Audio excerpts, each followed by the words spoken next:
Hi, today's webinar is a procurement training review and update. This is Rose Wolterbeek with the Nevada Department of Agriculture. This webinar is part of our ART grant update, and we're going to be talking about Goal 2 procurement training.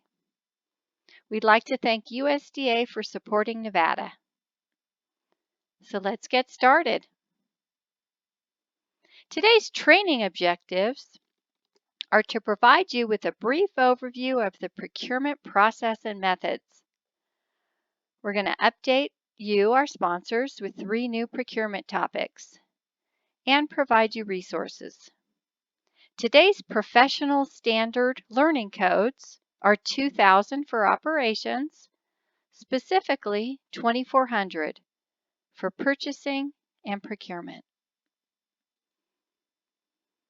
First, let's give you a brief statewide update on the contracts in Nevada for the 2018-19 school year. We currently have 6 food service management contracts in place. We also have 13 vended meal contracts, mostly with our charter schools. We have interagency agreements for vended meals. 4 are in place with our residential child care institutions, our school food authorities, and charter schools. The overall result is over 54%, or half of you, are in some type of contract for services in your National School Lunch Program. So that's 23 out of 43 sponsors in the school year 2018-19. So the statewide agency update, we felt there was an increased need for training and technical assistance for procurement reviews.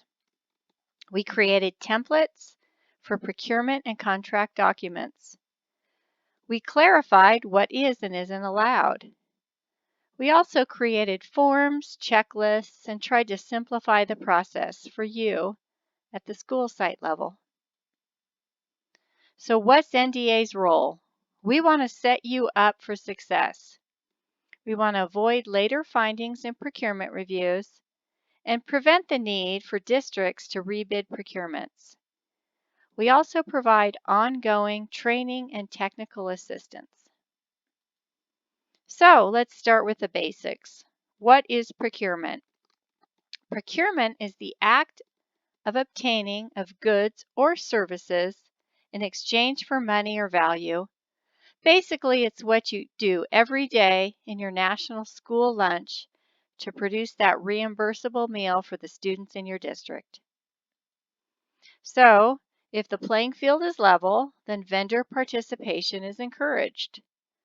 The cost of products and services will be lower in price, and you'll get a better quality product and service as the end result.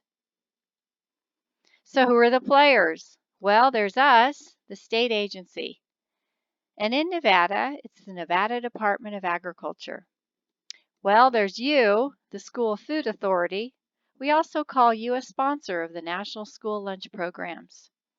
There's distributors, there's manufacturers, and there's companies that contract out, such as the food service management companies and vended meal contract providers. So what are the steps? Well, we're going to go over these in a bit. But there's procurement procedures, forecasting, selecting the proper procurement method, developing the solicitation, advertising the solicitation, evaluating proposals and offers, awarding the contract, and managing the contract. So, what procurement method should be used? Well, if we take a look at that federal threshold, which has just been raised to $250,000 or more, if it's greater than that, then you must use the formal process. And that would involve a sealed bid, an invitation for bid, or a competitive proposal, also called a request for proposal or an RFP. That does require public advertising.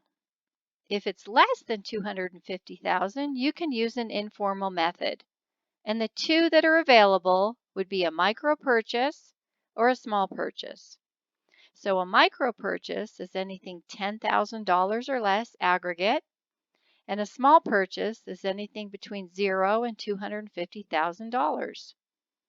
The small purchase requires price quotes from at least 3 bidders, and the micro purchase just make sure that you distribute those purchases equitably among suppliers. And we're going to talk about those in the next few slides. So, micro purchase. Those are purchases between $0 and $10,000. It's typically a 3-step process. So first, you must draft that specification. Then you must identify vendor sources, and then distribute those purchases equitably amongst suppliers. The small purchase is between $0 and $250,000. It's typically a 5-step process. So you must draft the specification, identify vendor sources, obtain 3 bids and a buy, evaluate those bids, and select a vendor. Now, a formal purchase, or for those bigger purchases of $250,000 or more aggregate annually, it's a multi-step process. It's very detail-oriented, and planning must be done in advance. So let's talk about those 2 options. So the competitive sealed bid is also called an invitation for bid or an IFB. It results in a fixed cost. The award is based on the lowest price. It's based on price only. A competitive proposal is also called an RFP or a request for proposal. Multiple factors can be evaluated. Price is one criteria, which must be the largest, but it isn't the only one. So the state of Nevada has templates in place for a food service management and vended meals, and these are done through the competitive proposal process. So what about state or local thresholds? Well, the most restrictive rule applies. So in Nevada, the competitive procurement threshold is set at $50,000 for supplies. Perishables are exempt, but the federal threshold still applies at that $250,000 or more. And the best resources available to you on purchasing in the state of Nevada is NRS 332 or NRS 333. Here's the links below so you can further explore some of those options. If your district has a more restrictive threshold, for example, you must follow that. So what type of contracts are there? Well, we have a number of contracts available, and we're going to briefly go over those. So an interlocal contract is between 2 school food authorities. An example of this might be a large district contracts with a smaller charter school for meals,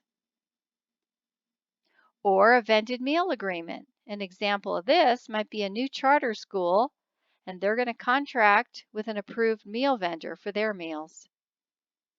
A food service management company might be an example of a school food authority and a food service management in Nevada for program operations. A cooperative buying agreement could exist, so that might be an option to buy a truckload of foods with USDA foods through our Nevada Department of Agriculture state purchasing. So, how are they different? Well, a vended meal is just that. It's meals dropped off at a delivery location. It's a flat fee per meal charge. It's typically used when a school district doesn't have the facilities to either staff, prepare, or store food and equipment. The food is coming as a unitized unit. Food service management company. Well, that's just as the name applies, a broader range of services. So it may include staffing, training, management of food service operations and consulting services. The food service management company may or may not be doing that purchasing. The pay structure varies. It could be a per meal fee rate. We call that a fixed fee. Could be cost reimbursable. There could be a management fee tied in as well, and or a guarantee at the end of the year. So how are they the same? Well, Nevada Department of Agriculture has a mandatory template for each type of procurement. The School Food Authority is responsible for maintaining control of that food service program. So they can choose to contract out third party, but they also must monitor those third party contracts. They are subject to federal regulations and processes. So, for example, you must have committees in place to score those proposals. And we're going to get to that in a few slides. So let's talk about that solicitation.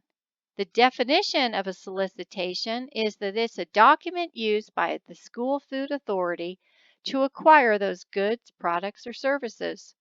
It must incorporate a clear and accurate description of the technical requirements for the material, product, and or service to be procured.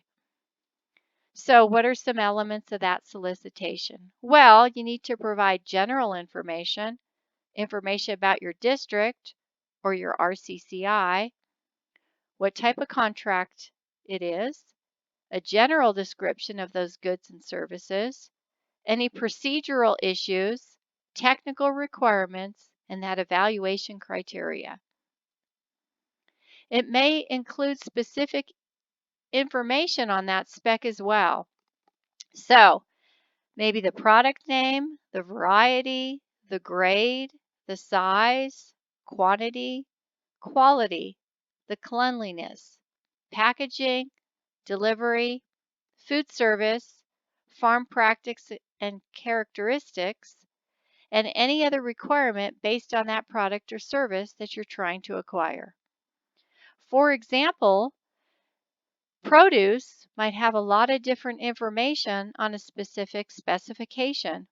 Or if you're trying to procure a point of service system, some of these factors might be included and some of them might not.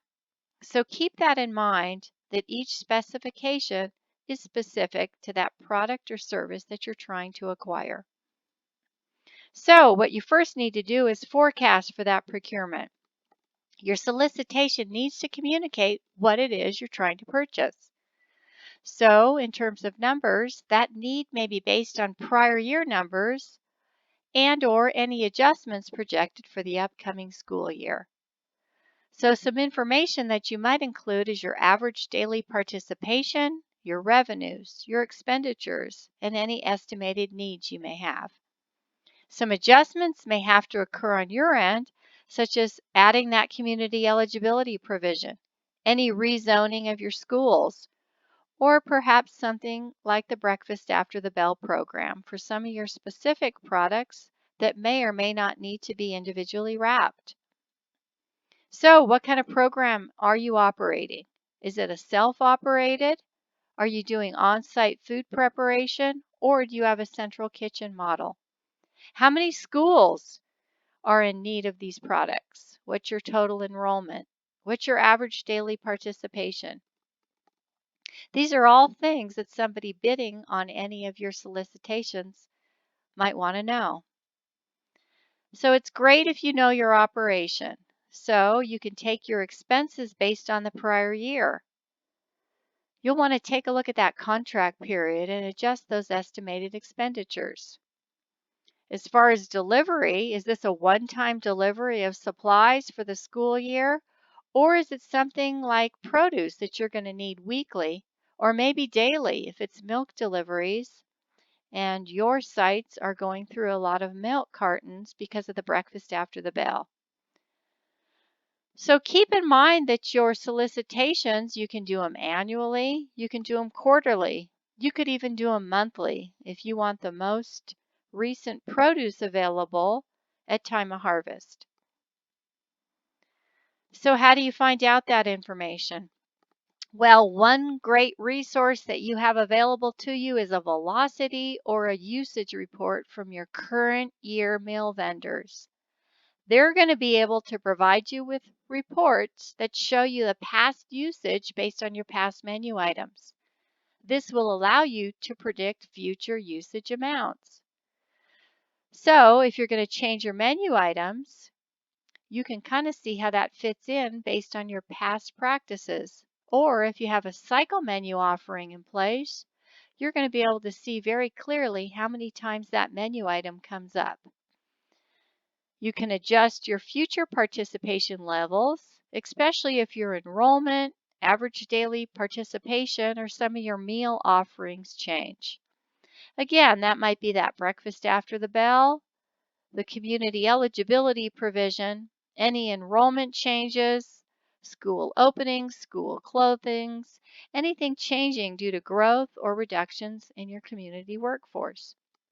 So keep all of this in mind when you're trying to forecast that procurement. So the package is going to include district-specific information. So it's going to include your contact name and anything custom or unique to your district. That should all be included in your procurement proposals.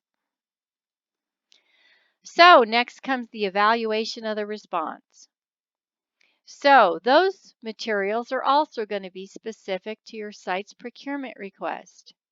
Keep in mind that all documents are subject to review by Nevada Department of Agriculture, and even on some of the contracts, written approval must be given before that contract is executed. So keep a lot of those documentations and let your evaluation committee know what those instructions are and that their responses could be reviewed for transparency purposes. So some other items for basic contract terms would include the contract duration, identification of the parties, who's responsible for what, the scope of work, those product specifications, what type of contract it is, any renewal options, any modification and change procedures to that contract. Be sure to include default and breach provisions, remedies, and penalties, and also those termination rights. So when you're evaluating those responses, there's going to be a difference. Again, if we think about that fixed price contract, you're evaluating that for the lowest responsive and responsible in terms of one sole criteria, price. Cost reimbursables, though, are evaluated based on the best technical response according to that evaluation rubric, and it does include price. So, how do you evaluate that? Well, the responses from the vendors must be responsive. So, the definition of responsive is, does that vendor's product or service meet your SFA specification?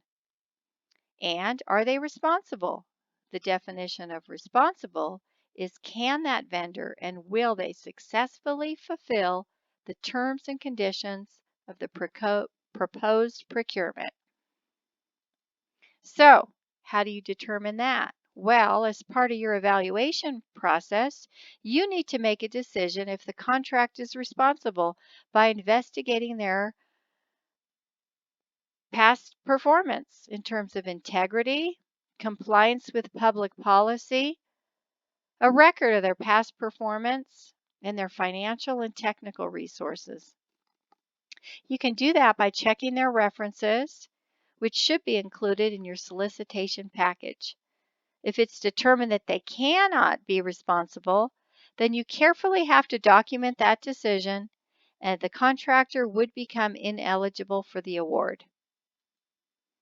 So, after that, the responsibility to monitor the contract comes in. Are you monitoring the contract, and what does that look like?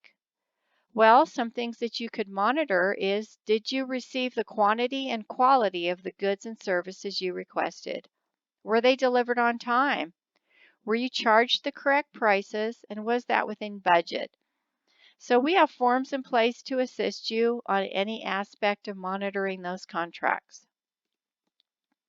So again, the procurement goal, the ideal outcome with procurement is to reduce your district's costs when making purchases for your program in the most efficient and practical way possible.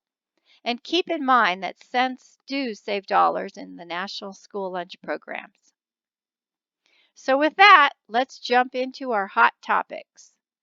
So we did do a survey in Nevada, and this is what was determined by the school food authorities as the hot topics for the 2018-19 school year. They are as follows: Buy American, Market Basket, and Code of Conduct. So we're going to go through each of these. So let's get started. Buy American. The National School Lunch Act requires school food authorities to purchase domestic commodities or products to the maximum extent practical. So Buy American does apply to any food and food product procured by a school food authority using the nonprofit food service account. That would be both for program and non-program foods. So let's look at a few definitions. So a domestic commodity is any agricultural commodity that's produced in the U.S. A food product is something that is processed in the U.S. substantially using agricultural commodities, and those would be produced in the U.S. And it must be 51% or more from American products, and that's determined by weight or volume. So, if you must purchase domestically produced items to the maximum extent practical, but wait a minute, what if it's not produced domestically? What about bananas and pineapples?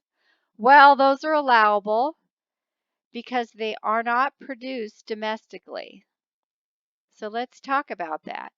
Two situations exist which may warrant a waiver to permit purchases of foreign food products, and they are: 1, the product is not produced or manufactured in the U.S. in sufficient and reasonable available quantity of a satisfactory quality, or competitive bids reveal the cost of a U.S. product are significantly higher than the foreign product. More information can be found in 7 CFR 210.21. So, some things to consider. Is there another domestic source for a food or a food product available for substitution? Perhaps it might not be the best time of year to solicit bids for this product. But some folks still ask, how can I determine a third-party verification for cost and availability, especially in a specific region? Well, I've included the website below for the American Marketing Services at USDA, and this can give you all sorts of information on market pricing in your area on some agricultural products. So the main thing to take away from this is keep documentation on that cost and quality. If you have any questions or concerns, please reach out to us on the Buy American provision. Okay, switching gears to our second topic, it's market basket analysis. So market basket analysis is a new evaluation and scoring for that contract award.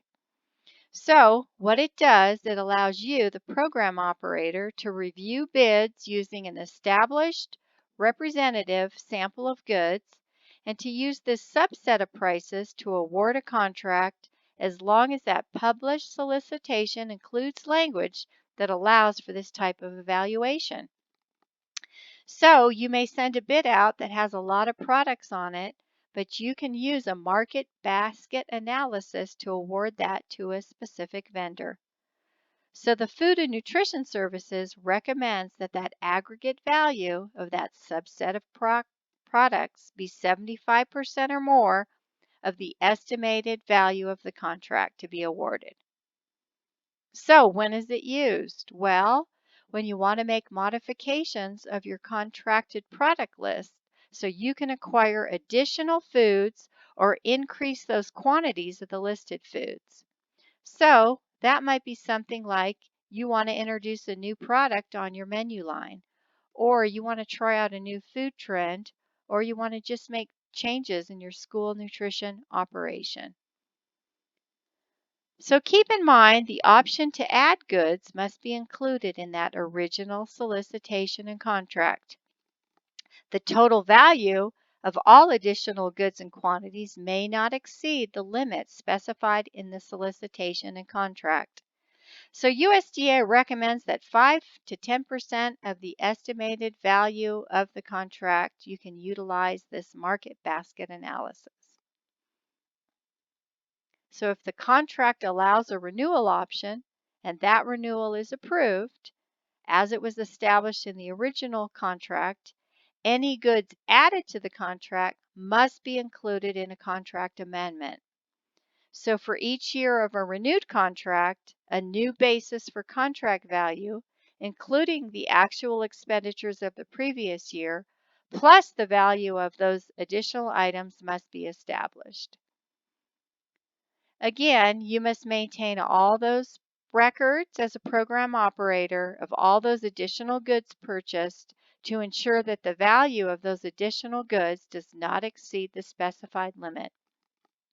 For more information on the market basket analysis and renewals, please refer to NSLP numbered memo 2018-17 and RCCI 2018-16, which was issued on February 13th of 2018.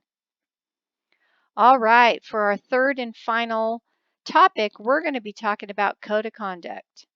And this is a requirement in 7 CFR 210.21. And it says that procurements made using nonprofit school food service accounts must have procurement procedures that include a written code of standard of conduct, which meet the requirements of 2 CFR 200.318. So, and in 2 CFR 200.318, it says that no employee, officer, or agent may participate in the selection, award, or administration of a contract supported by a federal award if he or she has a real or apparent conflict of interest. So, what's a conflict of interest? The definition is an employee, officer, or agent, or any member of his or her immediate family, his or her partner, or an organization which employs or is about to employ any of the parties that has a financial or other interest in or a tangible personal benefit from a firm considered for a contract. So, what does a financial or other interest in or a tangible personal benefit from look like? Well, that officer, employee, and agent of the non-federal entity may neither solicit nor accept gratuities, favors, or anything of monetary value from contractors or parties to subcontracts. So an example of items that the school food authority staff generally could accept, even from a contractor, would include gifts valued at a nominal value. For example, that might be something $20 or less per source per occasion. Keep in mind that your own school food authority may have different values or a different definition of what's considered nominal. So gifts or discounts available to the general public, to all government employees, or to all military or personnel would be allowable, or any free attendance at a conference or a similar widely attended gathering. So what are the consequences? Well, the standard of conduct must provide for disciplinary action for violations. Each school food authority must determine what this action is. So what's suggested in the document in the written standards of conduct would be what is considered substantial and nominal, again, specific to your school food authority. So that concludes our hot topics sections for this webinar. We're going to take a brief look at the procurement review. So a lot of folks ask, what can I expect during a procurement review? We're going to go over that in the next few slides. Well, here's what you're going to need to take a look at. A procurement worksheet, and you're going to get that from Nevada Department of Agriculture. You're going to need your vendor paid list. This would be something from your food service department or your business office. A copy of that code of conduct. Again, it might be with your district policy and procedures or even your human resource department. And your written procurement plan. Again, it might be within the child nutrition department or it might be within your district's procurement plan. So what's the best practice for that procurement review? So some things you're going to want to look at is, do you have a written procurement plan? Have you updated it recently if you have one in place? For example, have you updated the micro purchase and small purchase thresholds that have just been elevated? Do you have a code of conduct or any purchasing policies within your district? Who do you need to contact for that vendor paid list? And does your purchasing processes match your procurement plan? If not, are you able to change it? Or are you able to develop and adopt one for your school nutrition programs? But rest assured that NDA will provide you written notification 4 to 6 weeks in advance of your procurement review. It might be done in conjunction with your administrative review.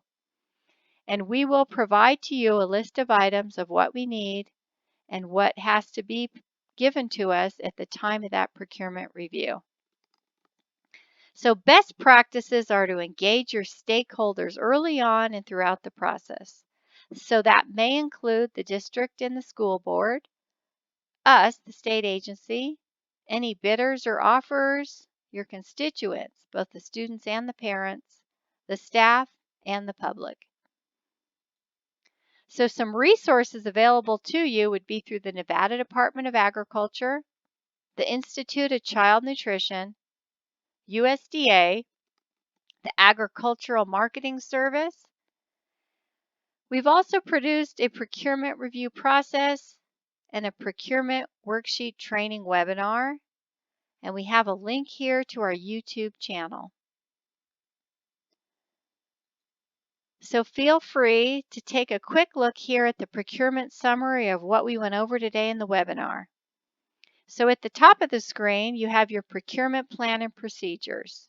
And from that, that'll dictate which process you're going to use. If it's above $250,000, you're going to use that formal process. If it's below $250,000, the options would be that small purchase threshold. So either an informal procedure or the micro purchase if it's $10,000 or less. Both require you to develop the solicitation, the documents, those specifications, estimated quantities, and any terms and conditions of that procurement. The formal process would have you publicly publish that solicitation. The informal process, there's no advertising allowed, but you would have to reach out and get 3 quotes. Both would have you evaluate and award that contract, and you would have ongoing contract administration and performance management processes in place. And the overarching processes would all fall under your district-specific Code of Standard of Conduct. So with that, I want to thank you for viewing today. If you need any additional information or clarification, please reach out. I've provided my name and my contact information below, both my telephone number and my email. So I do want to hear from you if you have any questions about today's webinar or anything about the procurement process in the state of Nevada. Thanks for joining, and we appreciate you taking time out of your busy schedules to attend the webinar.